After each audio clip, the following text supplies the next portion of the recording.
presented Jesus to the authorities. Caiaphas and Annas, the father-in-law, handed him over to Pilate, the governor. It was direct rule by Caesar through the governor, stating that he was a criminal. They knew in their heart that he was not a criminal, but he had unsettled them. He had caused unrest among them. Their power was threatened. They were the ones who were part of the Sanhedrin, a group of 70 that governed the Jewish people as regards their law and certain matters, whereas everything else came under Caesar.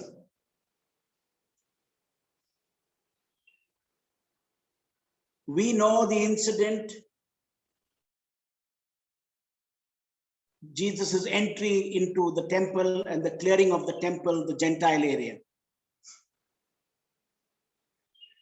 They had created an exclusive religion meant only for the Jews. They had forgotten the great promise to the Gentiles.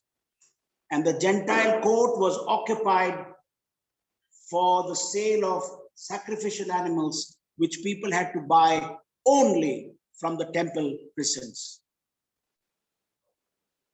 They made money from people because they decided at what price it would be sold.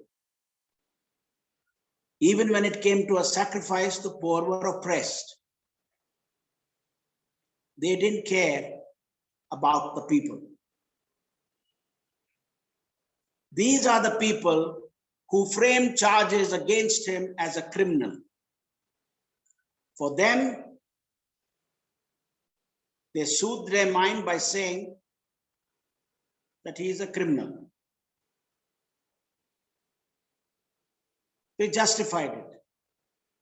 When they did not have any arguments, they told Pilate, if he were not guilty, would we have brought him to you? What argument is that?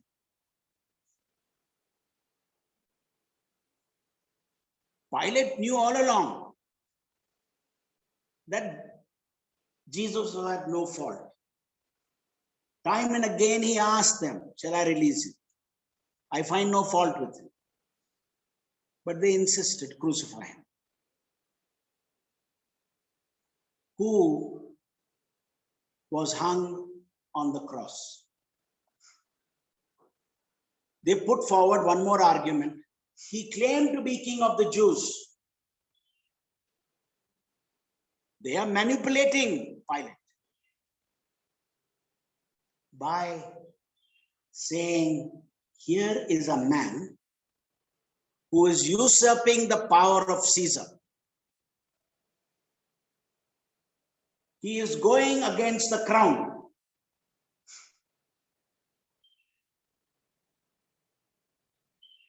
He needs to be crucified, but we cannot do it. Only you can crucify him. We cannot put him to death. So please try him for treason. Still, Pilate does not find any fault with him. Pilate asks him, are you a king? Did I say it, or those who handed me over to you say it? How am I to know, he said. Your people only brought you here. Then Jesus clarifies, my kingdom is not of this world. Yes, I am a king, but my kingdom is not of this world. My kingdom is from another place, another source, and I listen to the sound of the different drummer.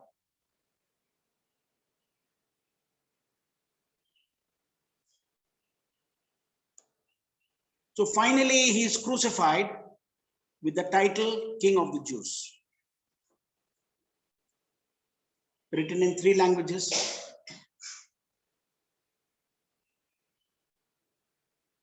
Aramaic, Latin, and Greek. Passers-by saw him as the King of the Jews. They misunderstood his kingdom.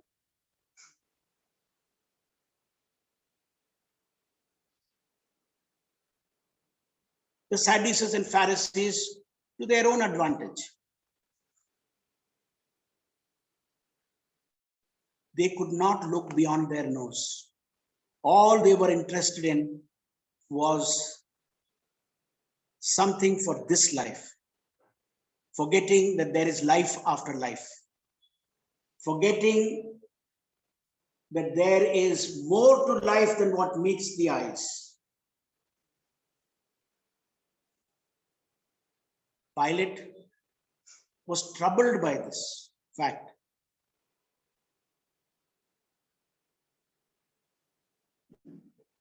That he was, they finally put a charge that he was claimed to be Son of God. That troubled Pilate. He still wanted to release Jesus, but they said, crucify him. Was he only Son of God? In what sense?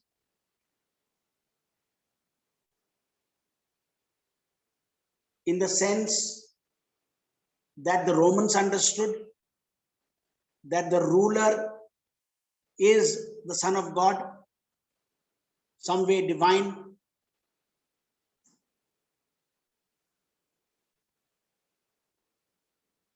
The gospel accounts raise the issue of the identity of Jesus Christ.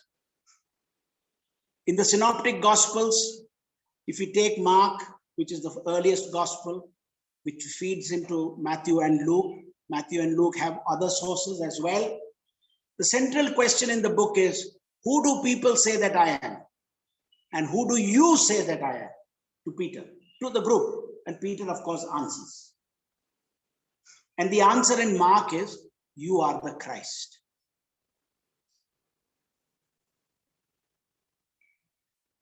But did the people understand what it means for Jesus to be the Christ? The disciples did not understand.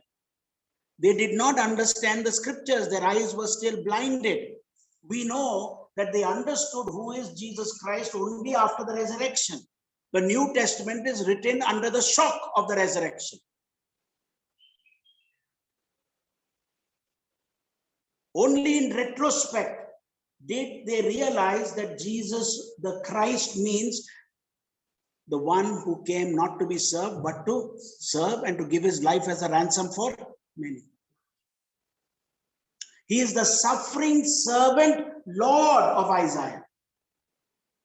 Isaiah 40 to 55, you have the servant songs. Israel failed, but my Christ shall not fail. The individual who comes, he is the Christ. He is the suffering servant Lord, the Lord himself. They had not understood that. And the gospel continuously projects him as Son of Man, Son of God. Son of Man, Son of God. And the early church raised this issue. Who is Jesus? The first 4 centuries of the church is occupied with the question, who is Jesus and who is God? Is Jesus fully divine and fully human? Or is he human and partly divine? Who is Jesus?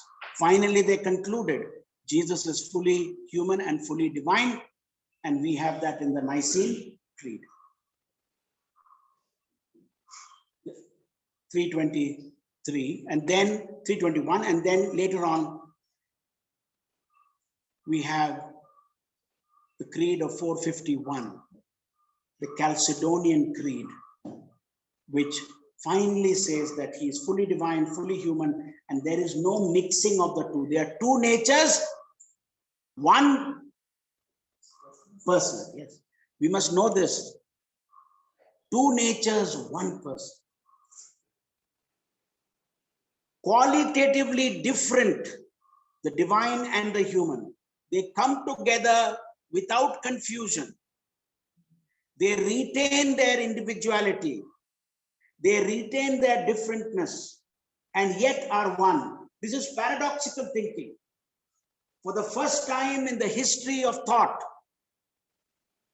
in reality, the paradox was being brought into play. Earlier, they talked about the paradox of the mermaid.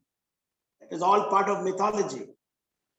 But here the church was thinking in paradox, which the world only realized with Niels Bohr when he said light is both particle and wave, travels in straight lines and travels in waves, a paradox. And he was able to see that because he was steeped into Chalcedonian thinking that our physics teachers didn't tell us. That I had to learn in theology.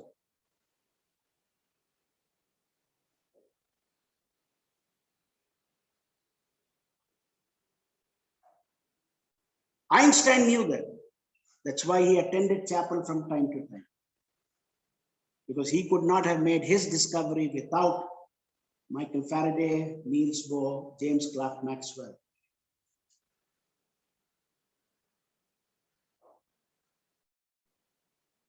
Here, Jesus Christ is seen as fully human and fully divine. That brings a radical understanding to what happened on the cross. Who was hanging on the cross? Who hung on the cross?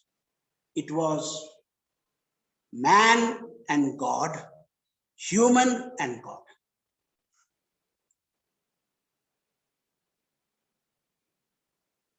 Pain pierced not only human heart, pain pierced the heart of God.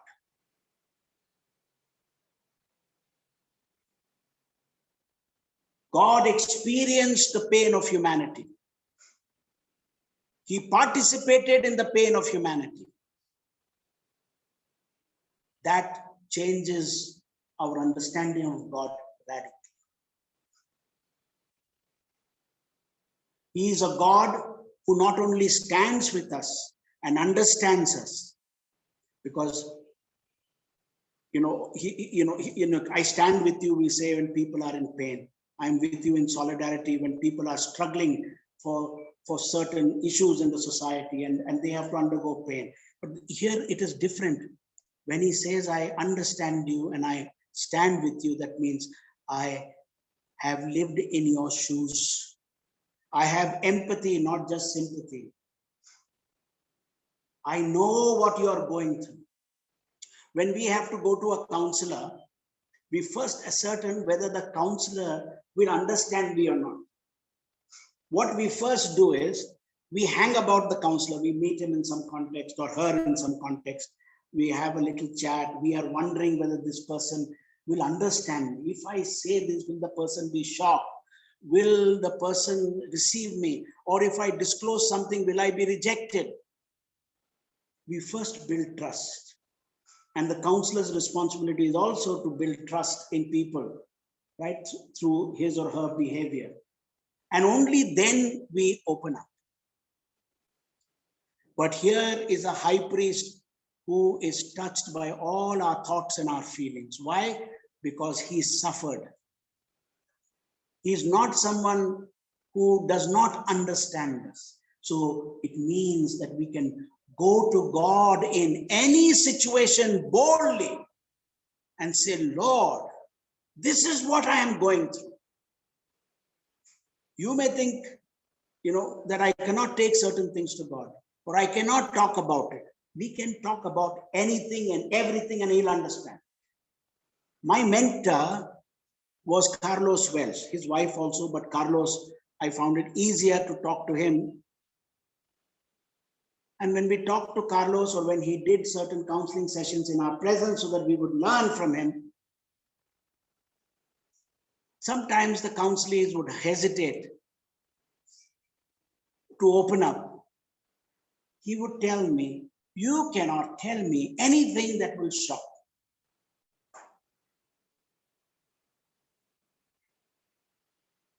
That is how we need to come to our Lord. There is nothing that the Lord doesn't know and doesn't understand.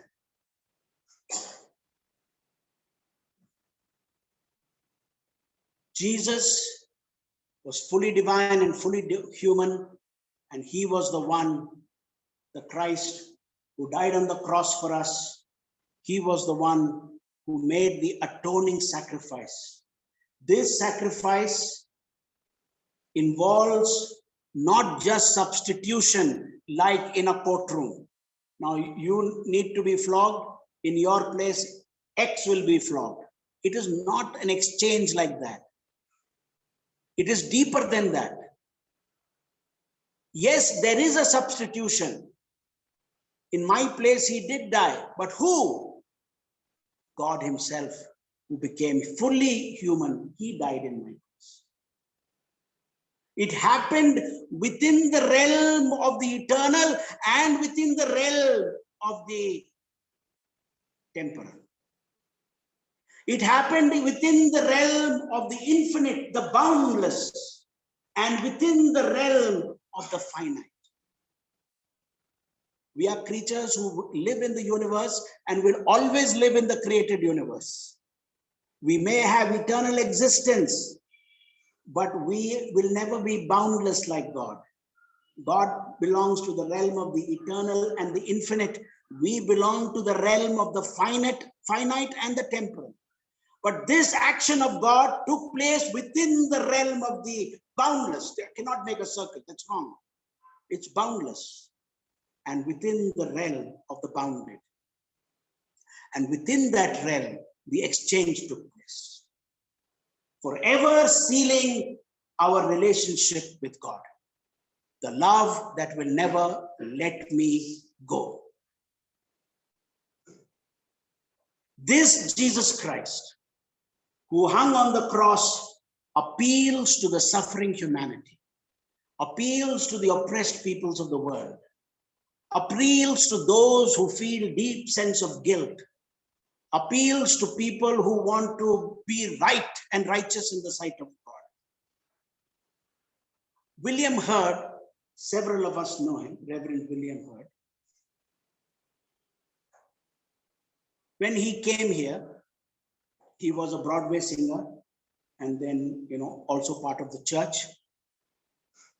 And he was the music director till he became a full-fledged pastor for over 15 years. Now he is retired and lives in Texas, but he has made 5 to 6 or 7 trips, and we have all been blessed through his ministry.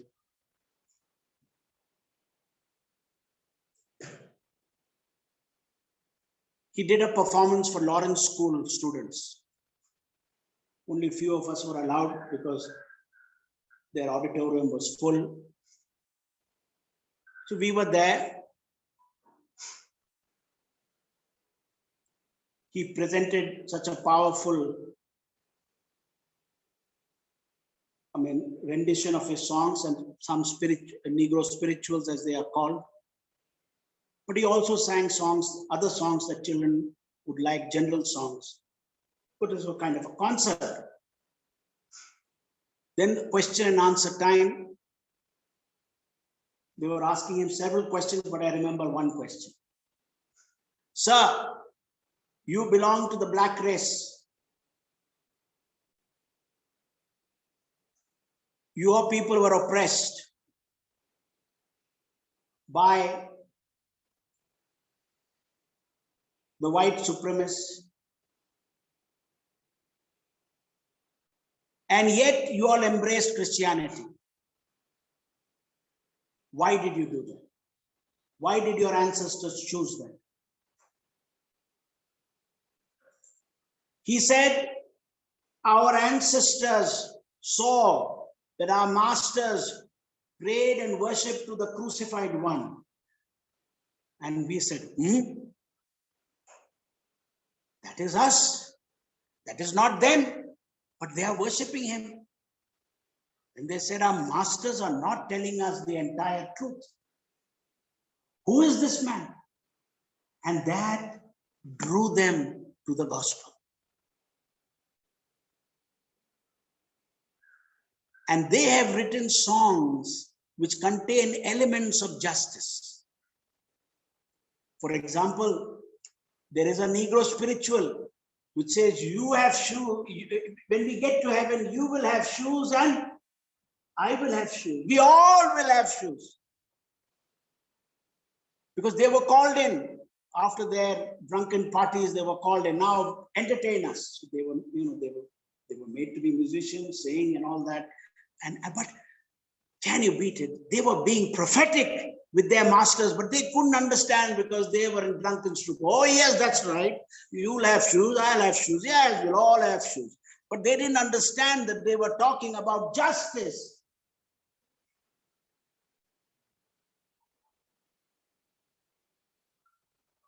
That is why the crucified one appeals to people who hung on that cross.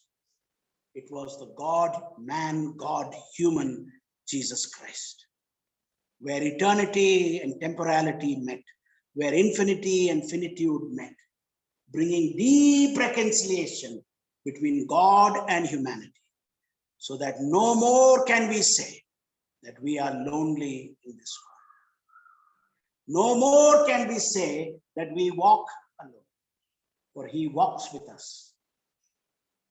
And the moments we go through tough times, he will carry us through. May the Lord richly bless us.